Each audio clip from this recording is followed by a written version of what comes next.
অনেক দিন পর আজ আবার নিজেকে নিয়ে ভাবতে বসলাম। সাথে সাথে অভিমানগুলো আজ অনেক দিন পর আমার কাছে এসে ভিড় জমালো। ঠিক যেমন শীতকালে গ্রামের এক বধূ উঠানে বসলে পাড়ার অন্য মেয়ে বউরা তার কাছে এসে ভিড় জমায়, এটাও ঠিক ওই রকমই ব্যাপার।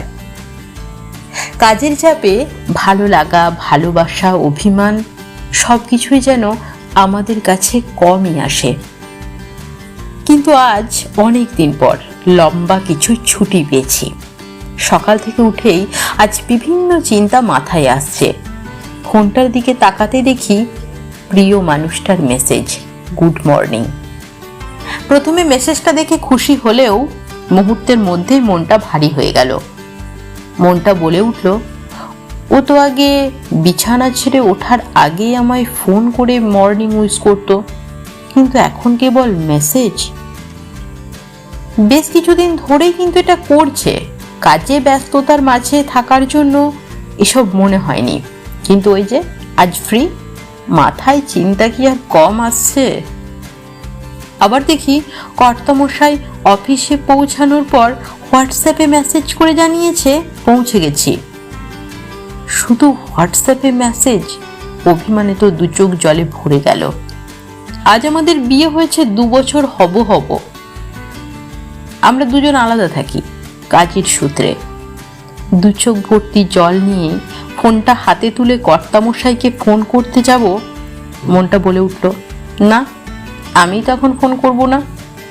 এখন আমি ফোন করে কিচ্ছু বলবো না, বাড়িতে আসুক তারপর দেখাবো। ফোনটা রেখে দিলাম। আবার কি হলো, অভিমানী মনটা আবার বলে উঠল, না, ফোনটা একবার করেই ফেল। ফোনটা করলাম। ওই দিক থেকে উনি বললেন, বলো। ব্যাস এটুকুই বলার সুযোগ পেলেন উনি। তারপর শুধু আমি বলে চলেছি, হ্যাঁ, তুমি তো এখন বেশ ভালো মানুষ হয়েছ, পৌঁছে গেছি, আবার হোয়াটসঅ্যাপে লেখা হয়েছে। আগের সব কিছু তো ভুলে গেছো আগে কি করতে, আগে ফোন করতে। না, এখন তো আর ফোন করার বালাই নেই। এভাবে বেশ কিছুক্ষণ অভিযোগ করার পর অভিমানী মনটা অভিযোগগুলোর ওপর জল ছিটিয়ে শান্ত করে। চোখ দুটোতে জল টলটল করছে। বলে উঠলাম, আগে তো তুমি ঘুম থেকে ওঠার পর মেসেজ না ফোন করতে, অফিসে পৌঁছে গেলে আগে আমায় ফোন করে জানাতে পৌঁছে গেছি, কিন্তু আজকাল তো আর ফোন করো না। বলতে বলতে কাঁদতে কাঁদতে ফোনটা কেটে দিলাম। কাঁদার মাধ্যমে অভিমানী মনটাও ধীরে ধীরে শান্ত হলো। এই যে অভিমানগুলোর কথা বললাম, এই অভিমানগুলো আমার কাছে হাতে গোনা যে কটা ছুটি রয়েছে, সেই কটা দিনই শুধু আসবে। তারপর আমিও আবার কাজের মধ্যেই ডুবে যাব। আমার শুধু কাজ কাজ আর কাজ। অভিমানও আমার কাছে সহজে ঘেঁষতে চাইবে না।